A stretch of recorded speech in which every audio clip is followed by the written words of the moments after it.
Ronald, two wins and a draw over the Christmas period. What does that do for the confidence of the team going into Arsenal tomorrow? Oh, that was very good.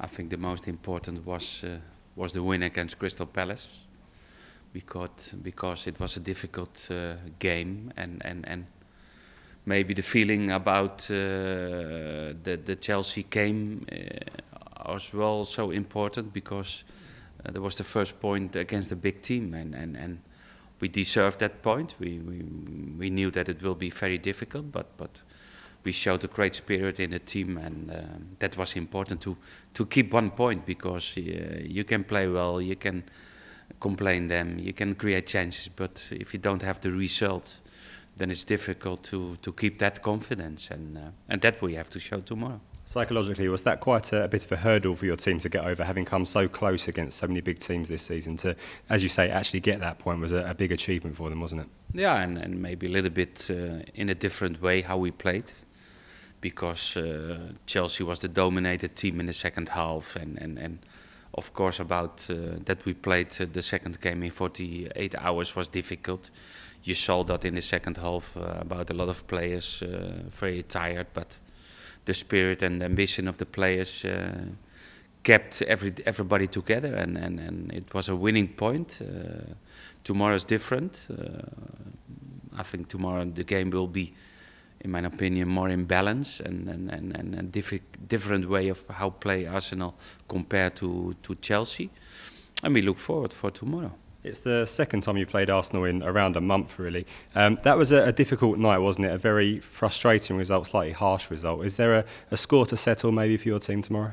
Yeah, we hope so. It's the third time that we play against them. We know exactly the strengths and the weakness of Arsenal. They know it exactly of our team, but playing against Arsenal means always that you get space to play, and because they have an offensive team, they have great individual qualities in front, but we know that we can beat them, and we showed that, and now we play at home, and maybe that will be a little bit more comfortable in my opinion. To be going into the new year level on points with Arsenal at the midway stage of the season, how big an achievement is that in itself? It's not a particular battle about points tomorrow. I think we like to stay up in the table, and okay, we are trying and fighting for the best place in the league what we can have, but tomorrow we know that Arsenal is have good results in the last few games.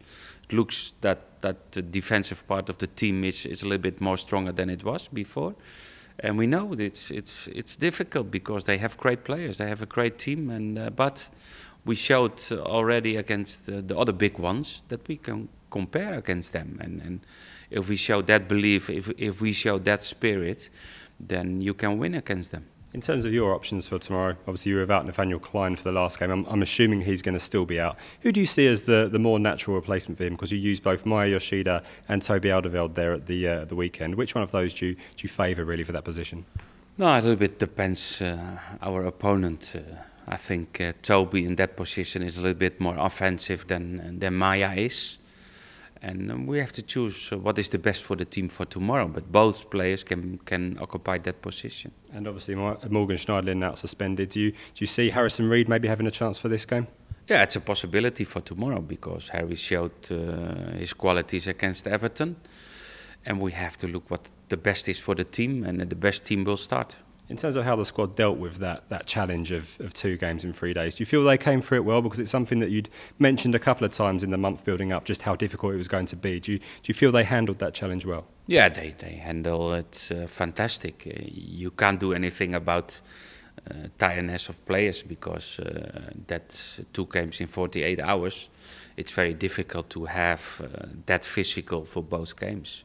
But now, with one day more off between the Chelsea and the Arsenal game, I think we are totally recovered and fresh to play more tomorrow. Now, your new signing, El Giro Elia, is not going to be able to play over this weekend. He completes his move, obviously, on Saturday, I think. But he has been training with you. How has he looked over the last few days? No, very good. He's looking good. It's a player who is very hungry to play for Southampton. Okay, we know that he maybe felt some rhythm of playing games, but he has to start, and it's a pity that he can't play tomorrow, that he can't play against Ipswich.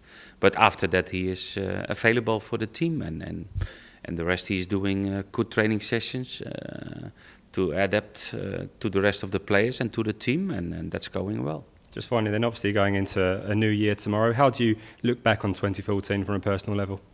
Yeah, fantastic. The first part was in Holland, very successful with my old club, and a new challenge, and that's a great feeling, because I enjoy my life in Southampton. I enjoy my job in the football club, and if we keep going like what we did in the last 5-6 months, then everybody will be happy, and happy, very happy.